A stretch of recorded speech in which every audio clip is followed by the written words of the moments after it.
those big plays as the season goes on. Yeah, and it's only part 1. Maybe by part 2, maybe for season 2, they can climb up higher. Only they're sitting at 6th place right now. Seems very unlikely they will be making it to the instant clash. But let's go to the battlegrounds. Of course, Volskaya is still global ban.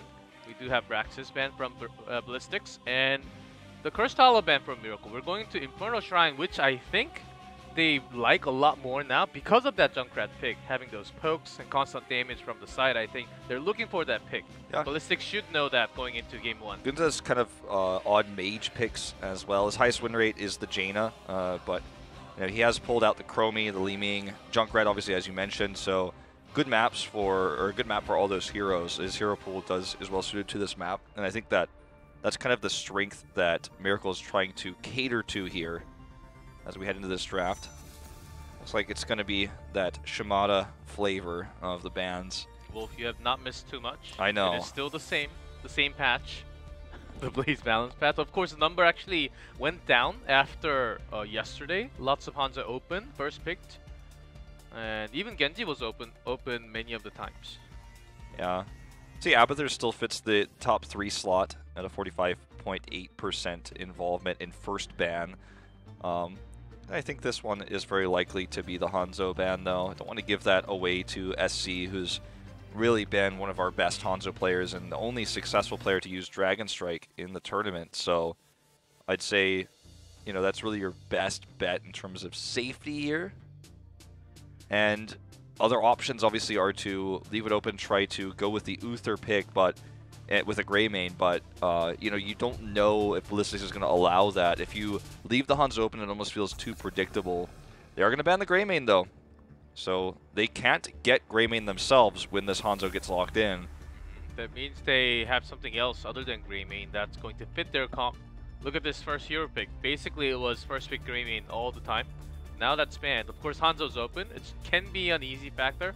Ballistix, they have to be thinking, though. It's Hanzo is given. Are they thinking of that? Because we saw that pair, assassination pair with Valkyrie and Tracer. That was a duo. Yeah. That's Zeratul sometimes, but the problem was even when Hanzo comes out, if he's rooted, he can't D over. And Tracer comes in, drops that pulse bomb. There's a kill, and that was the counter, I would say. Yeah, I mean, closest thing to a counter we've seen. Closest thing to a counter. See, and there exactly. it is. Okay, you called it right away, and so this was basically, in a way, a huge win for Miracle because it feels like the bait is taken hook, line, and sinker. They feel like they think the response to Hanzo is to root him, pulse bomb him, blow him up with that burst damage. And obviously Uther can make this a little bit more difficult. He can Divine Shield. His armor is going to help protect Hanzo sometimes in these moments when the pulse comes through. Can help him just survive that last little bit of damage. And can help lock down Tracer in general. But let's see how Ballistix responds here, because this has been difficult for most teams to deal with in this tournament right now. So not entirely sure what Ballistix' response is going to be. They knew this was a possibility, obviously. And ETC is another one of those heroes that can help lock down this mobile Tracer. Can give pressure to Tracer, who can blink away, but we are now living in a world where the players are so mechanically skilled with Tracer. Power Slide is way too slow to catch Tracers. We saw even Franco just dodging out those Power Slide by moving around DTC. We do have a lot of great mechanical players, even for Miracle, and I think that can just, it will give the pressure at least, and also peel for Hanzo when Hanzo needs an escape. Let's see if that pick works out with the stun. Just to point out, in terms of main DPSs, Tracer has not been played by Miracle yet this season. This will be their first game of it, so clearly, in terms of strategy and preparation, this is something they've been working on and improving throughout the, the week off, obviously leading up to today's matchups. So that gives me a lot of hope. Now, it's a tough ban here when you look at what Miracle could potentially do, because you've already got Ballistix with their main DPS, top tier support, and a tank that's strong against Tracer. They banned out a strong solo laner in Blaze, who can also avoid pulse bombs. You can use the bunker to just basically save people against pulse bombs, and the bunker's cooldown's like lower than it takes for Tracer to build a pulse bomb oftentimes. So it's a great trade there and a great response. Exactly. We saw the bunker as a counter to pulse bomb yesterday in matches in the Tempest match right yesterday, and we actually saw great bunker values. like using it kind of as a sanctification right before the core, getting those armors, and doing the team fights and so on. So that's banned, and Ballistix maybe trying to go for a snipe here as Judy does like to play Garrosh. Yeah, Garrosh is a Judy pick. The Anub'arak, another strong pick for Judy, but it's always been the answer for most teams facing Miracle to try to target Judy's hero pool. I think that might be a mistake. You know, later on in the tournament, I think people are going to realize that trying to figure out what Gunza's plan is might actually be the strength. Garrosh is banned, and I know there's concern about what if Garrosh gets a stun after the root and is able to toss, you know, and things like that. There's definitely concern with Judy's best hero or most comfortable hero in this meta to be the Garrosh, but I don't know. This feels like it's a ban that's not necessarily as warranted as the Anub'arak ban, which offers potential cocoons against Uther and can also disrupt Hanzo with a lot of more safe CC than what Garrosh can provide. I think they're questioning Judy, who's on the screen right now, and saying, are you ready for your T-Real? Because last time you played T-Real was not too good, and can you provide that protection for your teammates? Or else, I think Ballistix is actually the one who is trying to get that T-Real. That's exactly why they banned Garrosh instead. Yeah, Tyrael is so good with Tracer because he basically does AoE shields that are almost as good as a Tassadar shield. You know, when he takes the shield talent at level 1. Yep.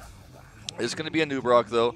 The strength of removing Uther from team fights, or even ETC if he gets too aggressive. I think that's kind of where this line of thinking goes with the Dahaka too. Strong top laner who can punish an ETC power slide. We've seen it so many times. So, see if H82 can pull it off. And now for Ballistix, the question lies, what is going to be our solo laner against this Dahaka that will have to, you know, it might be, you know, a Falstad, for example. They might go for that DPS that can be the solo laner, but it's going to have to be something that's strong that can really tackle this Dahaka, and it is going to be the Leoric. Tychus comes in as a safe second DPS. Ballistix is just playing textbook right now. No changes, nothing out of the ordinary. Not even a response to the Tracer. You can see this draft they've drafted against any other type of draft. They are just going to try to play straight up, and I think Miracle's probably happy with this. It's a very standard one. Nothing too crazy, nothing surprising from Ballistix. It is very similar to what they had last week, just with Hanzo, and Hanzo enough with that amount of CC and peeling from Leoric and ETC.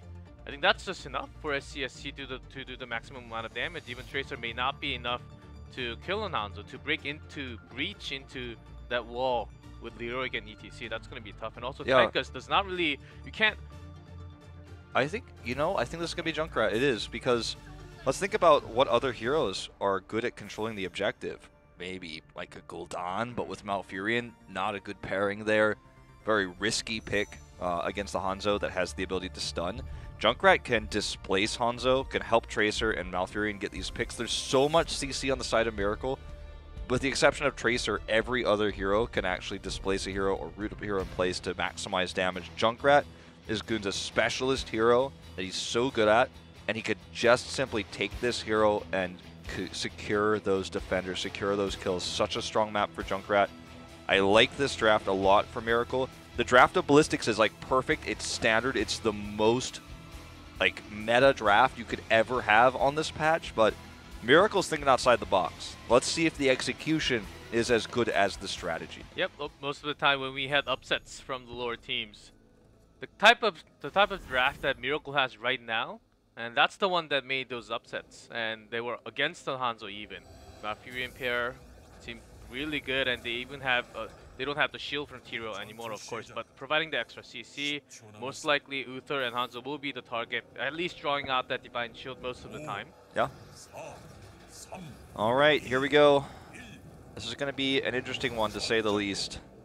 Look at this players, by the way. As mentioned, Gunza's going to be flexing to the Anub'arak. Judy's on Tracer. Judy's going to be on Tracer, so... You know, I liked everything about this until I saw that. So, you know, Judy has been playing a few Tracers in Hero League. He has been practicing individually. I don't know if as a team it's a good idea to do so, but from what we saw Judy play, on Anubarak and a few other tanks. I think that this is an okay change, kind of like back in 2017 when Crazy Moving went to tank for a few months, just because they were having some tank issues in the front line. Yeah, I just, there have always been Tracer specialist players, players like Kyocha, Sign, and these players would off-roll for Tracer specifically because she's considered to be such a mechanically demanding hero that requires a specific specialist of the hero. But when you think about what Gunza has accomplished as a pro gamer in his short career, and again, he comes from League of Legends background, not a Heroes of the Storm background.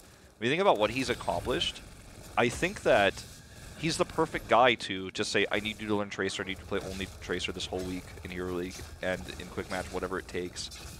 It feels like he's the perfect one, and Judy should be working on improving his tank pool. So this feels like a lazy approach in a lot of ways. Might be good in the short term, but in the long term, I don't know. Yeah, Sniper barely survives here. That's what I was scared about, and I'm okay with the other two. I can't really pinpoint who made that call and which was the bad one. But Sniper playing Junkrat instead of Gunza, I don't know if I follow that, because Gunza was, I think, the best Junkrat player in Korea right now. And we do know that Sniper has flex to tank a lot of the time, especially Tyrael. That's been like kind of his go-to flex tank, but it's a little bit weird and it's a little bit concerning because, again, strategy-wise, I really like what Ballistix has what Miracle has put together here, but in execution, let's wait and see. But I have a bad feeling about this. We really have to wait till 10, where they have Root pair up along the Pulse Bomb and the Riptire. I think that's almost a guaranteed kill onto Hanzo, even Taikas with the Riptire damage. But is it going to be perfectly executed? Let's see. Ballistix does have lots of CCs to stop all that, and here we go. That's going to be the first kill. Gunza's the first one to die here, caught in this line of sight blocker with the CC coming through just from ETC alone and Uther's stun. It's a strong early game pairing, obviously, but Miracle does have the better CC for team fights later on. And, this is not a surprising pick by any means, but look at what they've been able to do with it. They were able to get the neutral camp. They're pushing this lane super hard. They have full control over this shrine. Leoric was able to get 2 extra waves over Dahaka through his rotation up there earlier on in the game, and Dahaka having to support a little bit. So in every way, Ballistix is ahead right now, and I think Miracle just has to do as they do now, stay split, soak, and let this one go. There's just simply no way they can wrestle control of this shrine away. I like this, potentially getting a pick. Root, unfortunately, just not going to be enough. Judy does have Pulse Bomb, but didn't go in because the target was Tychus. Maybe he thought he needed more damage, a little bit more damage. Timing was slightly too slow also, but that's a good try, at least trying to work that out in a way. Yeah. Gunza is looking for the back door over here. That's not going to work out. Gunza is, I love what Gunza is doing, man. He's really trying to push the envelope as to what heroes are capable of in this game, but that one was ill-fated from the start. Yeah, and even if he did, all he could do was to delay the rotation by a few seconds. Yeah. When he should actually be here already. He's here now, but he should have been here already. Trying to delay and give CC to the backline as much as possible.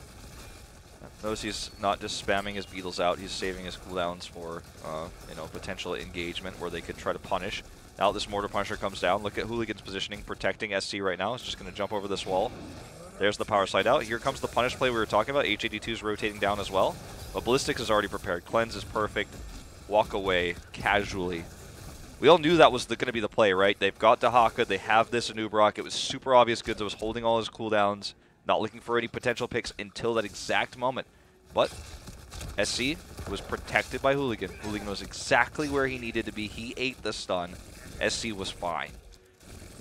So far how Judy has been playing Tracer, compared to Sign and Kyocha, when they, kind of like soccer, when you get the perfect pass right before the goal, you tap once and shoot right away. If you tap twice, you're already too late. That feels like Judy right now with Tracer. Yeah. He's tapping twice and even more. He's way too slow. Yeah. Well, a good sign of a good Tracer player often is how many pulse bombs they've thrown. Not even how many pulse bombs they've hit. It means they are taking every opportunity, and that means that you're tossing out pulse bombs that don't always get the kill, but force healing fountains, yes, force rotations to be made, and then you build another one. But we haven't seen a single pulse bomb, unless I missed one from this guy all game, and That means he's holding this Pulse Bomb, which means he's not utilizing Tracer's greatest early game strength, which is that she has, in a sense, her heroic available from level 1.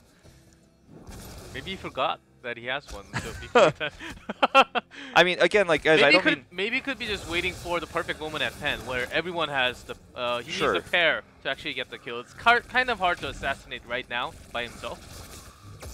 Let's go back to the swipe principle when he said if you don't get at least 2 kills before 10 with Brightwing, like, why are you playing her? And I feel like Tracer is a very similar sort of idea, right? And you know, we were critical of the players that are switching this just because you and I have been casting these players for, well, I've been casting them for 3 years. You've been casting them for about 1.5 years, 2, yeah? Almost 2 years now. And, like, you've been watching them since back then as well. And, you know, as 2 analysts of these players, it just feels illogical to have these players that seem so good at other heroes playing these heroes that they have.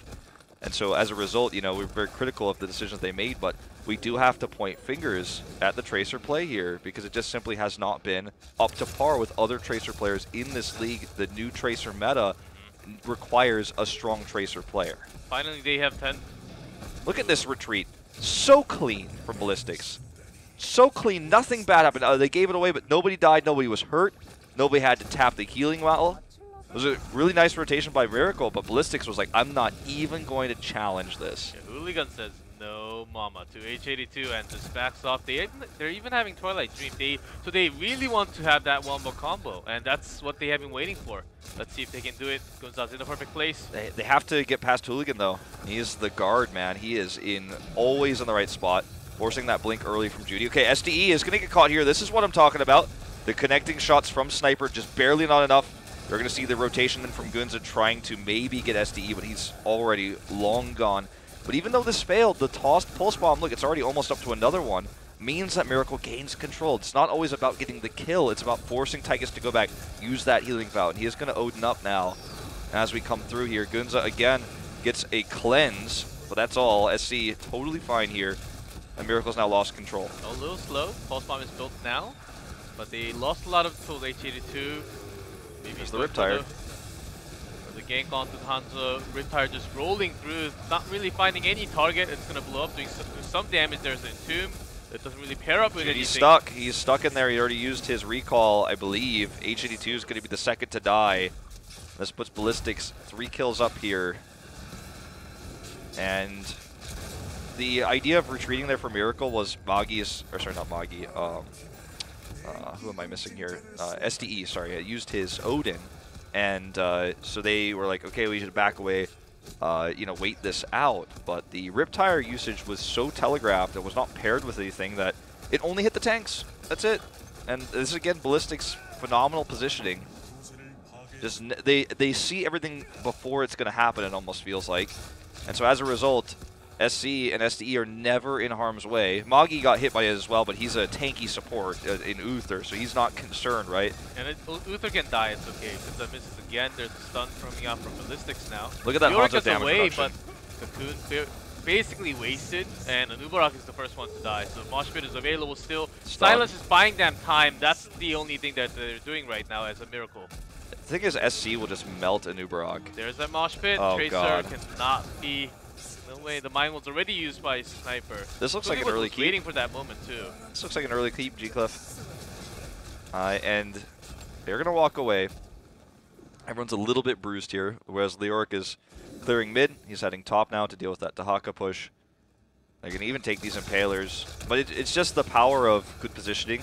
As you say, the Burrow charge in misses. And then SC is just depleting armor, depleting armor, depleting armor, all you're dead.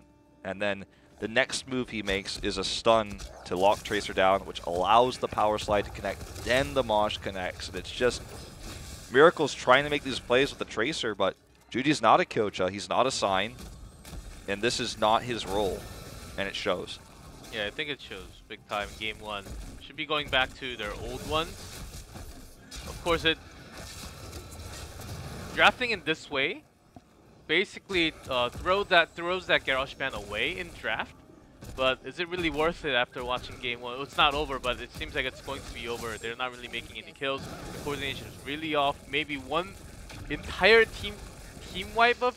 But after watching these kind of borrow charges from Gunza all the time, I don't think it's going to happen in this game at least. Yeah. I mean, we're looking at down the barrel of potentially a perfect game if this continues. And, I mean, Miracle's trying to grab this Shaman Cap to time it with the next shrine. It's going to be the top shrine, though, so unfortunately this isn't going to do much for them. And the timing is also a little bit off. They're just kind of roaming safely to take this objective. Everyone's played a game in Hero League where you roam as 5 because you know that you just simply can't take a fight, and you need to be together because people are getting picked. And you just take a camp that doesn't even make sense timing-wise, but you're like, I need to put some pressure somewhere so that we can get some soak, so that we can catch up in experience. It's fighting a losing battle, and this comp has been, to be frank, a failure for Miracle, and now they're going to have to hope for, no pun intended, a miracle here in terms of a team fight or a pick, because look at the way Ballistix is rotating. They're clean. They're going to time this camp out correctly with the Shrine. Again, it's not too significant because it's the same lane as the Shrine. It's always the worst one, but Miracle just kind of has to hope for a pick, but it's so difficult when the only pick target is the Leoric, who's now scouted that Miracle's bot. So look who's pushing top. ETC and Tychus are up there against a Tracer comp because they can, because they've been scouted by Jungha miles away, hours ago. So they're just working on the sport, which means actually that top camp is going to do the value.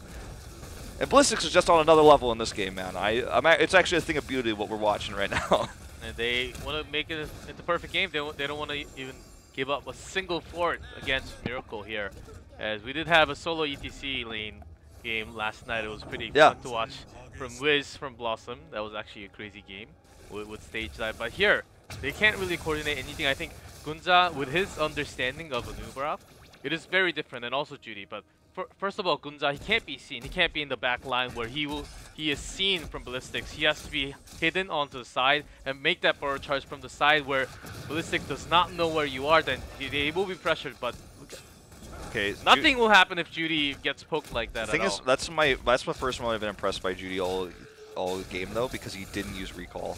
A lot of players would have used recall there. He actually knew how much health he had. He trusted the heals that were eventually going to come through from Alfred. Okay, here's a really nice stun follow-up from this Entomb. ETC is stuck in this cocoon, but they need to be careful because when he pops out, look at his positioning here. Double into the Mosh. This was so predictable, so easy. No one on Miracle respecting that cocoon was going to be broken.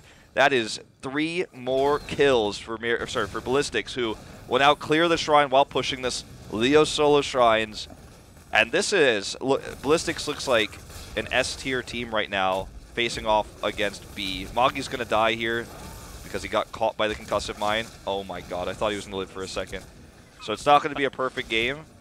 Good concussive mine there from Sniper, but this is just, it looks like an S versus a B. And Miracle is being outclassed. And although, again, we can give them props and respect the strategy and the concept that they've drafted here is really good against Hanzo potentially. They're doing against some of the best positioned tank play out of Hooligan, out of Jungha here. SC has never been threatened. The rotations have been crisp. They're even going to time this Shrine out to maximize its value. I mean, what more can you ask for here? I guess maybe Moggy doesn't get picked. That's the only other thing. Yeah, making it a 0 kill, but there, Twilight Dream was used. Jane was trying to stop that mosh pit, but Moggy says, no way, Divine Shield onto that cow. I mean, they were trying to do things, but it never worked out. There's a power slide. CC does not connect. If that connected, maybe it could have been a kill onto ETC finally. Judy does not have pulse, but I think SD might still be out of luck. Look at Hooligan's flank here. Coming in, still no pulse. Tries to get him with a parting gift. It looks like the Rip Tire will be enough. Hooligan didn't have power slide. That was his hope. He was hoping to get that power slide off to finish it. Remember, they can just go take the top at any time, the top shrine. Looks like they want to eliminate the cannon towers on the top lane before doing so. Miracle's taking these camps, and they're trying to catch up to 20, but they're going to need more than a pick onto Tychus to catch up in this game. Going up to maybe rotate to crush the Leoric pick, to then maybe take a fight 5v3. Maybe that could have been the better option, but they're still not going to reach 21st. The wall's down, so now they're going to use the Punisher. Look at Jungha, he's just going to kill that last one as soon as he's ready. He's waiting for it. He's waiting for Tychus. They want to push it with 20 to the core and finish this game. What can Miracle do? They have to catch an EXP, but they need to buy. They need a lot of time. Yeah, and that's just time that I don't think they're going to have. They have these camps pushing, so that's something that if Ballistix fails to end the game, could come back to bite them. And in fact, I think Ballistix has realized this and said, let's just protect our walls here before we take that final kill, because, you know, this is one way we could end up losing multiple keeps, actually, is if we fail to kill the core. It's going to be an Arcane Punisher as well, so everything's looking up for Ballistix right now. 20's locked in. It is going to be redemption here for Magi. Cocoon. Cocoon used super early, that's a problem. And the defensive could not even get the bolts out. Well, ETT locked in bolts, so that's going to be no tour bus tonight, but bolts, power slide, mosh pit, that's going to continue. As Leoric just marches in here, as except for Gunza, everyone's retreated back. They didn't clear all the caps, but they're confident that with Cocoon on cooldown, with their level 20, they just walk this in, like walking down the red carpet. And that red carpet is Miracle, who, in this case, is on the red side, man. Ballistix is going to walk all over them. Mist Entomb. Don't know if it'll matter. Miracle needs to make that Miracle play right now. They've got a Pulse Bomb, but not much else. No Cocoon. They do draw the Punisher into the second keep, so that buys them some time to perhaps survive here. And the camps are pushing, albeit very slowly. They are pushing. Gunza gets hit here, and they survive. They live to fight another day. But it's still looking pretty grim. At least they didn't lose the game, but they lost 2 keeps. And the walls are there in the mid lane, but still they lost 2 keep. That's going to be lots of rotational work for Miracle. Gladly they at least pushed the bottom lane a little bit more compared to the other one, so they can try to go for the next Punisher and go right towards the bottom lane and win the game like that when they hit 20. But they need to stall a lot of the game. Ballistix will be knowing that they want to finish this game as soon as possible. Yeah. I mean, you know, the caps damaged the bottom keep wall, and I think like barely scratched the mid fort. I think the wall is completely down there. So those are some small victories for Miracle that if the fight went longer and longer and they didn't lose any keeps, you could be like, okay, well, you know, now they've got 20, they didn't lose any keeps, like anything could happen. And sure, anything could happen with a one team fight. They have so much CC, they've got the burst from Tracer, they've got Junkrat's Riptire. Winning a team fight is absolutely possible. It's just been the execution from 2 heroes specifically, the Tracer and the Nubarok, that's been a little bit lackluster. Did not really want to give Sniper credit ahead of time. It was not, you know, really looking to say, I was not going to be able to say, I think Sniper will do great on Junkrat, but he actually has done quite well. In fact, you know, he's really the main reason why they got those 2 picks. But Miracle needs to make this fight where they're even on 20 into a wipe at the Shrine, and that is their best opportunity to come back. They're going to need to do it twice because all keep walls are up, with the exception of the bot keep. The mid lane is going to be where the Punisher goes. It's the worst lane for them. It's got that full fort. Double camps as well they have to deal with. They need to clear this quick, and they need to be ready for that fight. That's their last chance. They go for the late game. Just not go for that Punisher, and actually if they have an entire team wipe, like 5-0, then go to the bottom keep and get that keep into the core. I think that's exactly what they have to do, but here comes the big red button, taking this 3rd keep down, and Miracle really looking for a chance to go in, but where is Gunza? He's standing right in front. Okay, I think that this is okay for Miracle. I mean, obviously it's really horrible, and they're not happy about this, but I like that they did not actually try to be aggressive here, because the fight should be taken on the Shrine. Shrine's going to be up soonish. Okay, there's the announcement. Taking the fight on the Shrine after clearing these camps, clearing some of those catapults, that's their best option. They tried to fight where they were just at. They would be fighting in a bad position. Ballistix could have retreated, traded well, then taken the Shrine with the scaling advantage they have 22-20, and then pushed to win the game. Miracle needs to crush this now after they've cleared the camps, which they've done now. They've cleared the catapults. This is their moment to turn the game around. If they fail, it's 1-0 Ballistix. Yep, it is going to be 1-0 game over right when they failed. At least they have Tehaka to actually take care of those catapults. Top and bottom, and also can join right in. We see lots of pings. We do have HGC joining the team fight. Chang'e just Wraith walks it, man. So well played. Look at how careful Ballistix is playing. I'm saying, look at the only way we lose this game is if you win the team fight. They might even walk away from the Shrine. They're prepping this mid wave. Yeah, they're gladly having this Tehaka join the team fight and says, thanks. The only thing we have to do is delay. Yeah. Delay them from taking this Punisher. This needs to be the decisive moment for Judy. He's in the smoke here. Concussive Mine not really placed in such a way that's good for him. Top and bottom pushing. Yeah, Two catapults each. I think he needed to hit right there on top of SC. Could have been Divine Shielded, but okay, ETC is going to pop out here. Opportunity for Amash. Uberog is gone. Pulse Bomb cannot really find the target here. It's Mosh on to Malfurion here from the Bolt. So 2 dead already. Jungha's very low, but the heals are coming through from Magi, and that is going to be game over. Judy did not get as much damage done as he would have liked to. I'd love to see a damage comparison between SC and Judy this game. Like, I would love to press tab and see that. Sure, the Punisher gets taken for Miracle, but it's irrelevant at this point. They needed to get the wipe, and they didn't get a single kill. 2 picks for the Tracer comp. When you see a Tracer, it normally looks like this, 2 to 12 if the Tracer's losing. Otherwise, it's flipped. The Tracer needs to be getting those picks. They did not. And, you know, we could talk about who played what. I feel like the idea and the concept was good. The players playing the roles